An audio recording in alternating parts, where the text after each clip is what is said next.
wanna be there when the voices in your head are loud enough to make you lose your mind.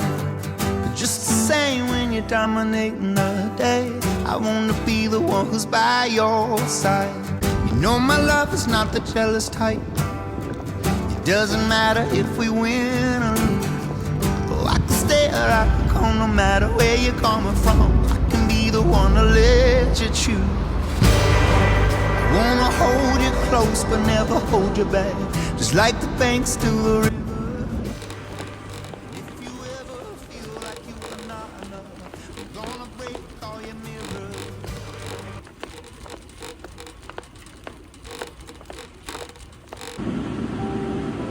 Is it just me, or there's something wrong with this mushroom?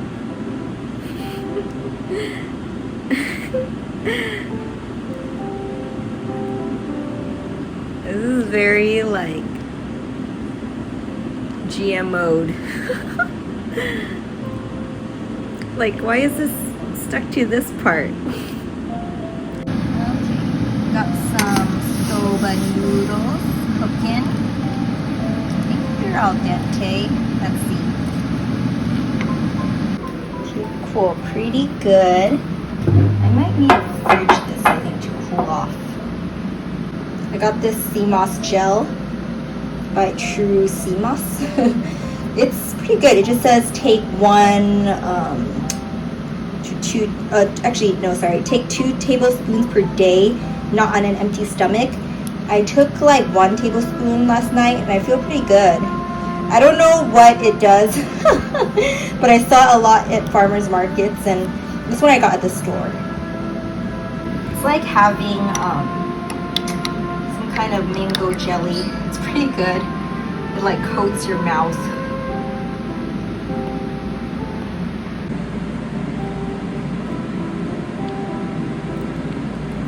Yeah, I don't know how to describe it. It's like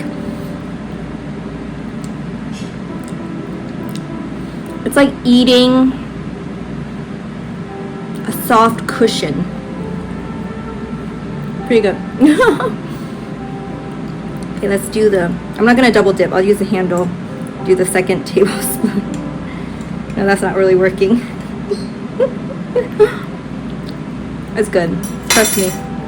Okay, so I have Thai basil, parsley, shredded some ribbon carrots, and I have that funky mushroom I like to get in the brown box, and some fresh lettuce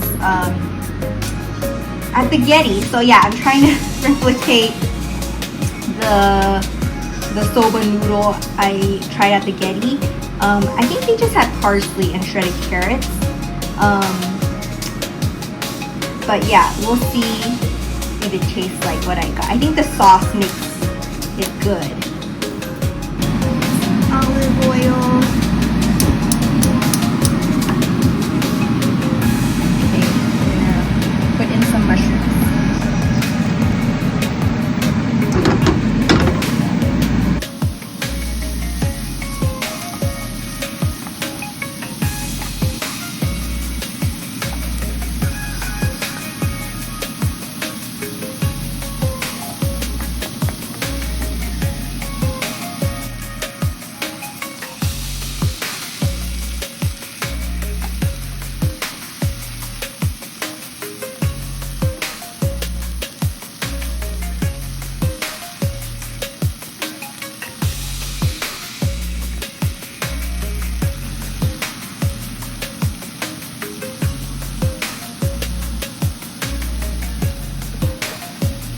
Another find I found. Vegan goat style cashew cheese. Let's see how this tastes like. It has this like marble texture. Very soft.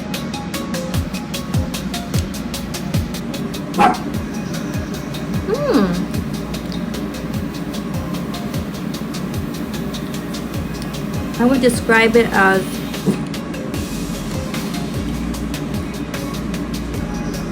tastes pretty fresh, like yogurt. Okay, so according to the packaging at the Getty, there was olive oil, salt. Ooh, maybe too much salt. Okay, we'll just be risky. There was OJ. It's kind of really hard to pour and look at the camera at the same time. Ooh, that looks like an egg yolk. Also hard to close caps. There was agave in it. Squeeze of that. There was like no amounts on this, so I'm just guessing. Ground ginger.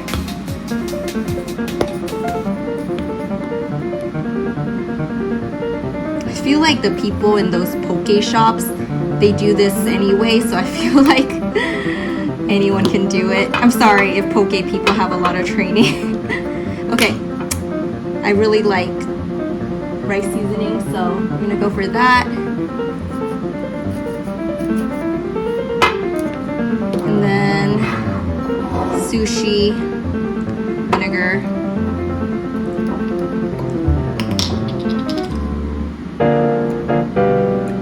Okay, let's see how this tastes like.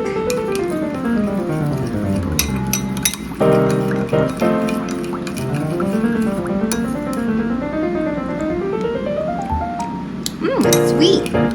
Yeah, that's exactly what I'm looking for. It is really sweet.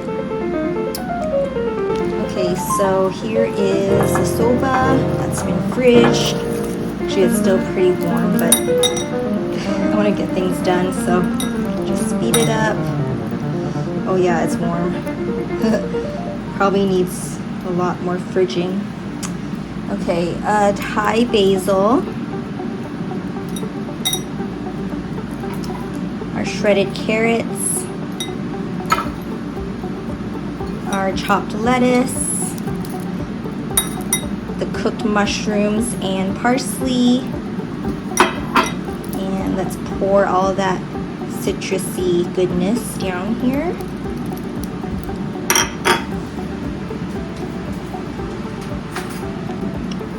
We're gonna mix it all together. Oops, that went off the table. I really need to get a camera stand at some point. Okay. Okay, this looks good. Yeah, I can work at the Getty cafeteria. Okay. I wonder if that's not too much sauce. Okay, sorry, my table's looking a little crappy. Let's push all this crap out. So unprofessional. What not to do. Okay, so we got all that mixed up. I'm gonna add some sesame seeds. Technically they were toasted at the Getty, but who's got time for that? I'm just gonna put a ton of it. Make sure I get the rest of the sauce in. Mix, mix, mix.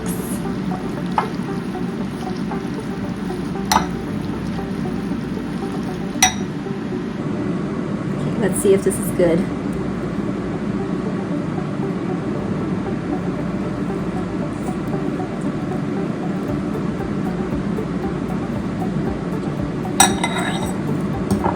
I think the soba should have been fridged a little longer. Might be a little overcooked.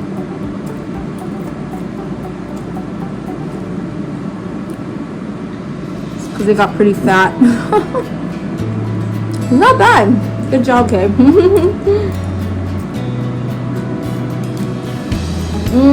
think I'm missing an onion. That's probably what it is. But I'm liking the crunch. The crunch is really good. I'll add more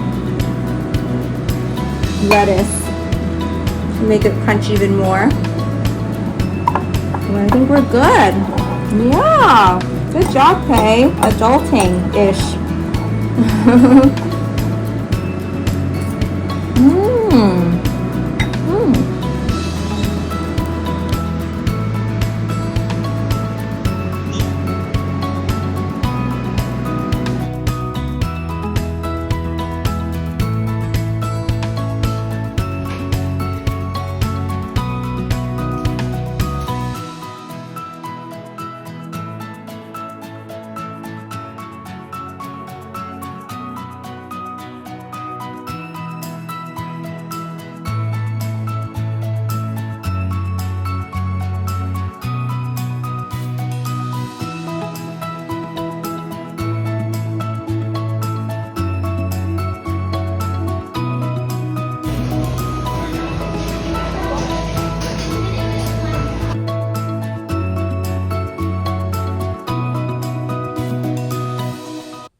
Hey, welcome back to the channel.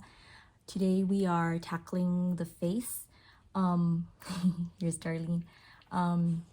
When you are like 60% through a picture and you don't really know where to go next, it's really helpful to, like stand very far away from your canvas. And I'm in this kind of tight space in my garage, so what has helped me is just to take photos and look at it really tiny and see what is not working.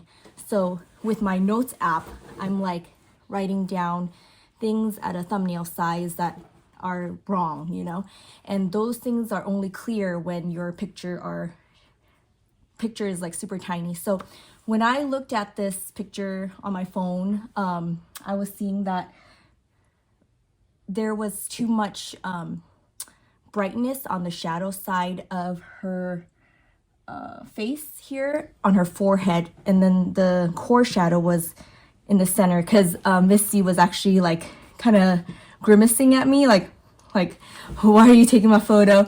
So what I realized was I needed to either shift that core shadow more to the right or connect that shadow to her little dimple here and then down to her chin.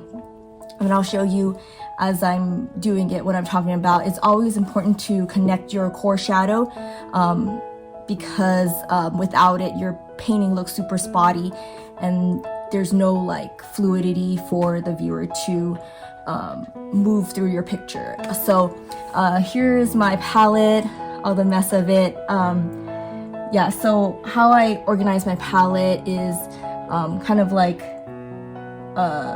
white, warms, greens, blues. I have a lot of blue colors, and I like to get like the Rembrandt brand of blue because they have like really pure nice blue colors and different shades of it.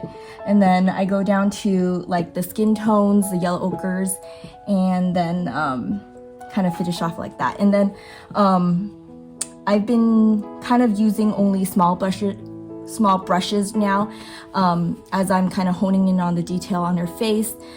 So my favorite brush recently is the Aqua Elite Filbert 4, and yeah, I love that shape. It has that kind of perfect size for mixing like a tiny face, like the size of half my palm. And yeah, filbert just means like a curved end to the brush, instead of something like this brush, which has a 90 degree straight edge. So a bigger filbert would be something like this one, but this is bristle. I usually use the rough bristle brushes for roughing things in, large. To me it's large because I paint so small, but when I get to the finer details I tend to go more synthetic. Synthetic meaning these darker brushes that aren't created out of I would say horsehair, like this one. So let me zoom in and let you guys see. So what I like to use is the cold pressed linseed oil from Winsor & Newton. Usually it comes with a black cap that you push down and turn, but I get so frustrated with these that I usually just kind of like wiggle it off and then just have a normal turn cap, just keep it in a safe place away from my pet. I put them in usually like these little small containers, so I have easy access to it. Okay, so let's get started. I'm gonna grab my filbert. So what problem I have with Missy's face is this like dimple here is kind of like striking to me, and it's not, connecting to the rest of her cheek. So I'm gonna try to mimic that dark color and continue some kind of dark shape. Imagine her face as a sphere, a ball, and you just need to connect that core shadow all the way through. So Again, I'm using a rag that I like to purchase at Blix. It comes in a pack of, I would say 10, I think. I'm not really sure how many I got. Yeah, but they're super nice. I toss out the old ones and, you know,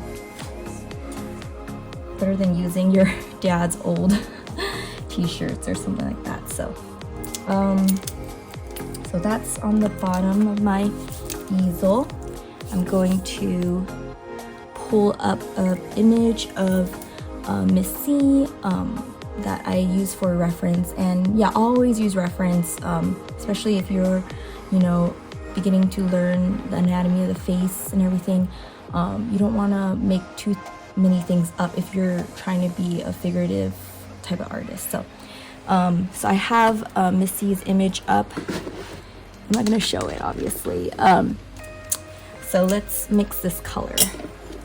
When I think of like the core shadow of the face here, I think of using this burnt sienna color and mixing it, kind of finding an empty spot, mixing it with maybe some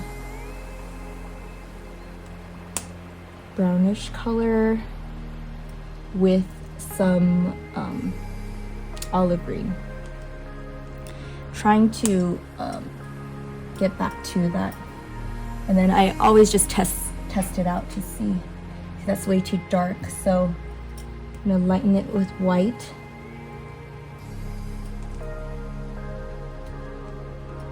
I think I need a little more olive green, so let me refill some colors. This one is Winsor & Newton olive green. Okay, so let's get some more.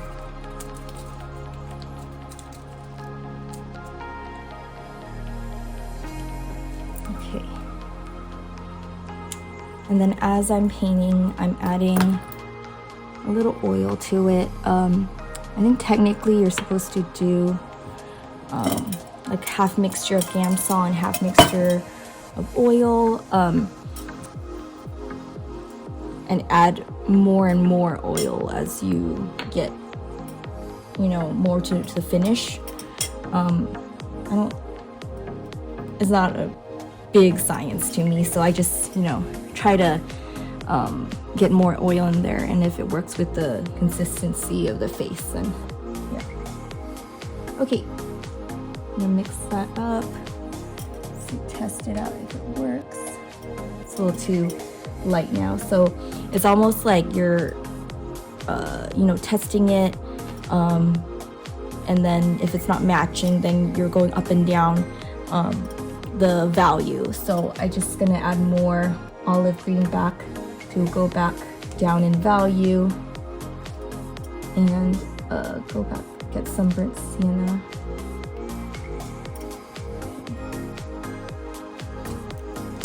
I'm not really getting the color I want. I'm gonna add some of this purple color down here. Let's see.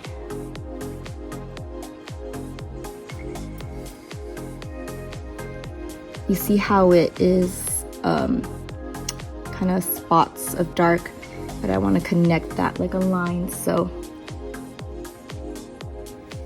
it's so nice. I finally got a stand. So kind of figuring out my camera setup has been like half the process here. Hopefully one day I'll have like a side-by-side with the palette, so you kind of know. For now, let's back this up real quick so you see both. Okay, there you go. Okay, so I'm going to, yeah, so that's still too dark. I'm gonna add some white,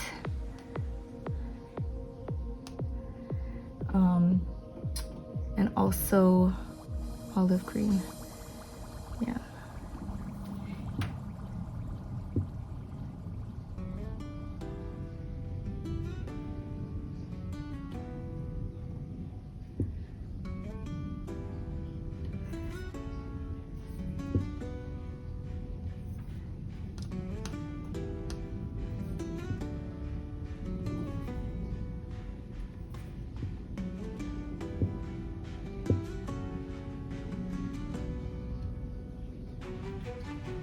So you can see, I think I have way too light of a shape here. So it's looking a little, even though I'm seeing it in the photo, it might be causing it to look like a split forehead.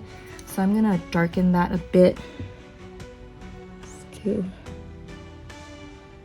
then connect that shape to here.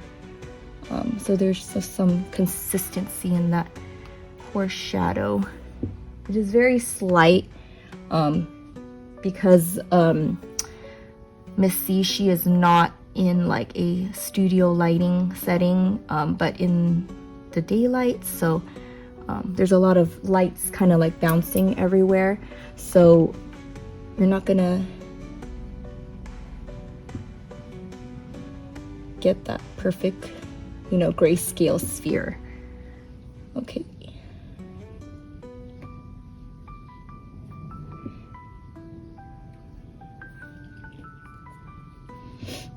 I also noticed, okay, so that's already a little better. Just kind of unifying the shapes of that core shadow.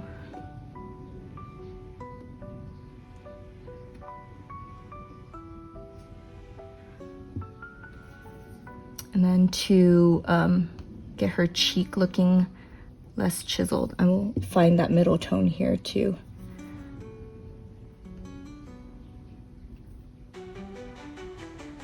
Add some yellow to bridge that gap. Yeah. Okay, so this is that part of the class where we go to a class where we think about the soft edge. So because this is a soft edge, I'm gonna try to like blur it out a little bit. And I'm just like lightly, you know, petting it, you know, feathering it off. I also noticed when I was looking at this as like a small thumbnail on my phone that like the eyebrows, there needs to be some kind of just like a stronger eyebrow, you know, just to make her face make more sense, you know. So after I'm kind of happy with this little core shadow shape, I'm going to go back and try to fix her eyebrows a bit. Okay. Yeah, so it's already better, like constantly telling myself like keep it simple, you know, like you don't need all these like spotty colors. It's kind of making it dance too much. Okay, so I'm gonna soften this edge as well. Oops, I got some red in there. My mistake. Clean that off a little bit with my rag. Okay, yeah. Try not to get your, don't be like me, don't get the color onto that steel part. Okay. So, trying to round off that chin. Sorry, not chin, the cheek. English. Okay. And then now I'm going to use my Gamsol. Wipe it with a rag. And then I'm gonna try to think about those eyebrows. So there's like a diamond shape that's dark here, as well as here. There should be, right now I think this shape is not clear enough. So I'm gonna try to get some olive green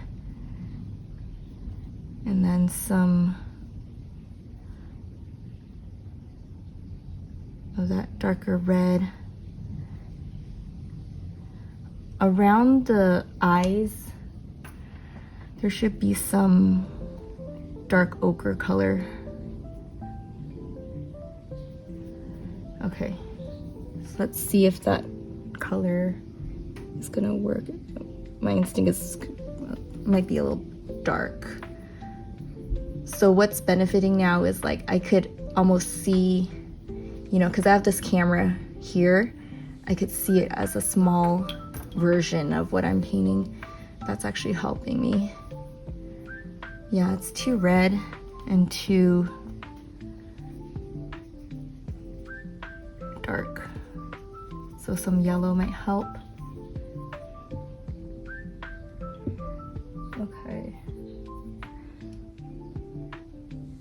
Doesn't have to be perfect.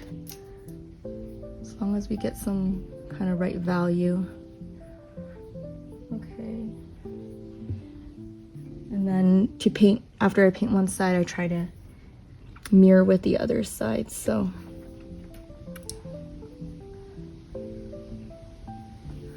Okay.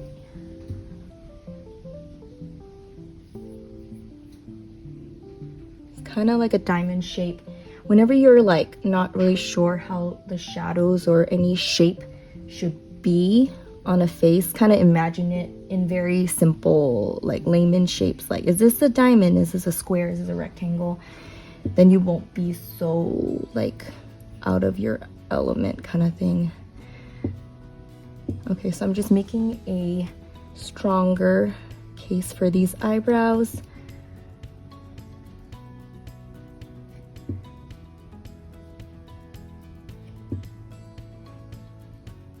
I think when I start getting a little too scared to touch this picture is like, that's a bad idea, you know? Okay, she's starting to look a little evil.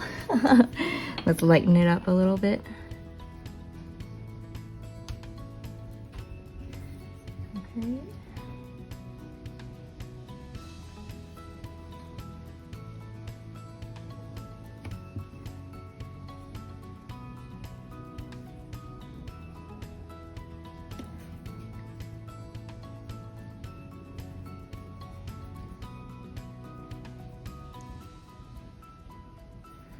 Okay.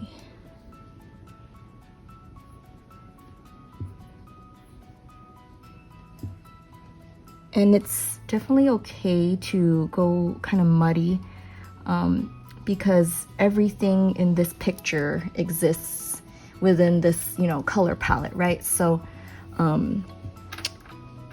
though it might not be straight from the tube and you might think that it is muddy, if you are very conscious of, you know, what you're doing, of what color you are selecting, then it won't actually look muddy, you know? Okay.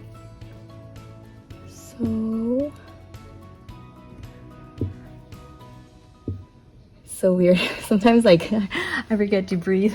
It's like part of the hard part of painting is just reminding myself to breathe. It's like with any activity that you care a little too much about. Okay. Whew. Yeah, it's funny because like one of my teachers, he was like, lighten up guys, like we're not like saving someone's life here, you know? So like, it's okay to make mistakes. Okay. So we got some kind of like pop with the roundness of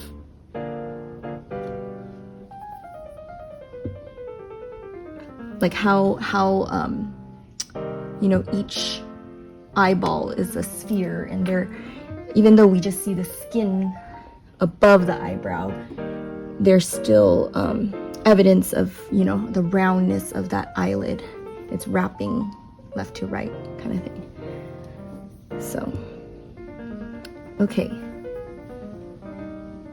Yeah, so that's, I think, to me already better. There's some kind of uniformity to our eyebrow. Okay, and then there is a lighter shape, a bone right here. So let me emphasize that a bit on both sides. So I'm gonna get this lighter color, add some white. Okay, I think I just, at some point you probably just need more paint. So you're not getting too thin. with the oil. Okay, I'm gonna get that bone up here. Get that bone up here. Sometimes I'm like, okay, work faster, you know, and that's when like the best painting or drawing comes about, when you're not thinking so hard and you're just using like your gut instinct.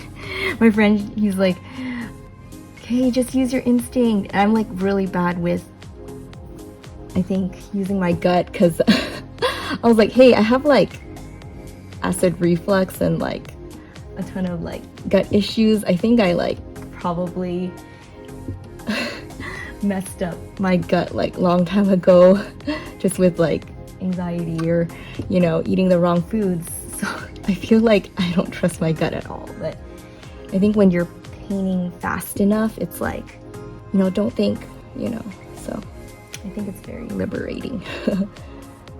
Okay, so making that a little less blue. I think next time when I like think of a shape for a frame or surface to paint on, I'll make sure that, you know, like that major part of the picture, which is the face, is like away from like any rims, because it's constantly casting a shadow on the top of her head and it's kind of making painting really hard for me. So note to self. Okay. And yeah, noodling a lot. I think this is probably the funnest part, you know, when you're like, I would say 60% there.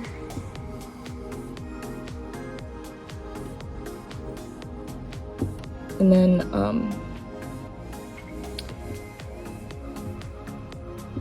at this point, you trying to think like what brings her face forward and what brings her face back.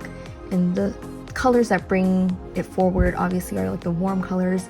The things that make it recede are like the cool blues and greens. So kind of within this color range, I'm, you know, like the cooler green and blues, these are the colors that are pushing it back.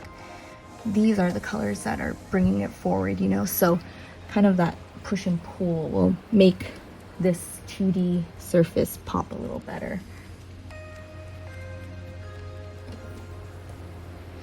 Okay, let's see.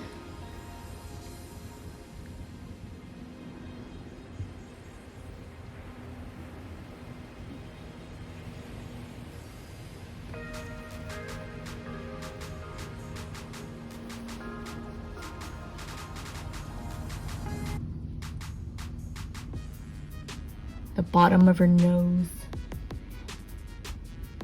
is kind of more reddish. And the nose itself has a core shadow too. It's almost its own little sphere. If you imagine this nose as like a block of clay that's being like put on, like a tiny sphere put on a bigger sphere is her nose, you know. So that's why I'm adding this core shadow.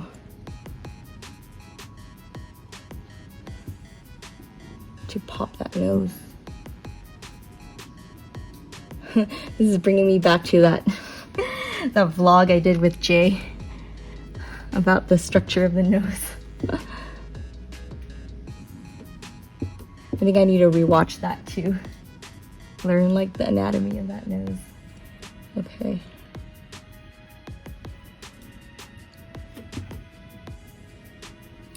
There's a shape. And then whenever you're painting, always try to connect the shape, a shadow shape with another shadow shape.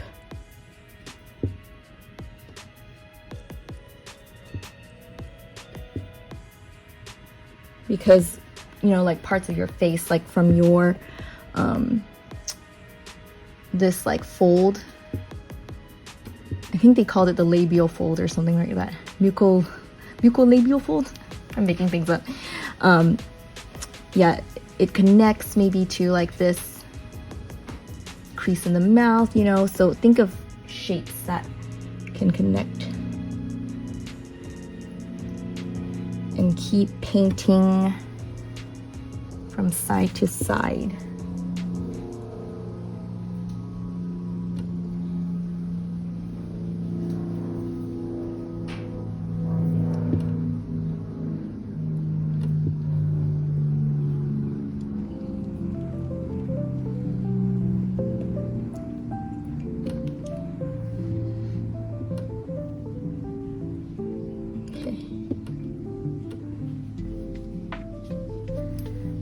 Light is still coming